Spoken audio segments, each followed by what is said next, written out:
Particle A and particle B, each of mass m, move along the x-axis exerting a force on each other. The potential energy of the system of two particles associated with the force is given by the equation U equals beta over r squared, where r is the distance between the two particles and beta is a positive constant.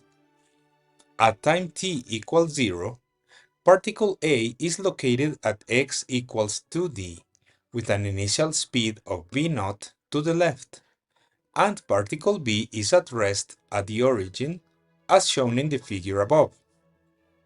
At time t equals t1, particle A is observed to be traveling with speed 2v0 over 3 to the left.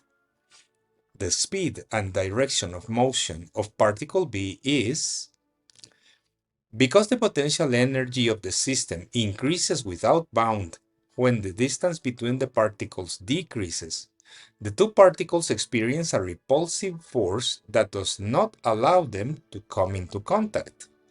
For all effects and purposes, any interaction between the particles can be treated as a completely elastic head-on collision.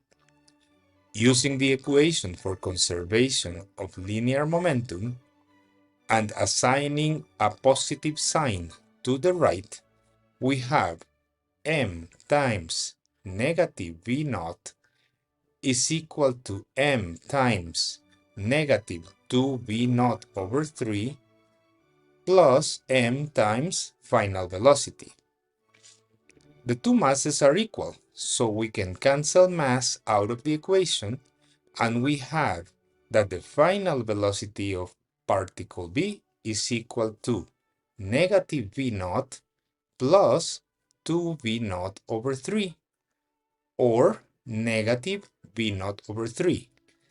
This is v0 over 3 to the left, option B.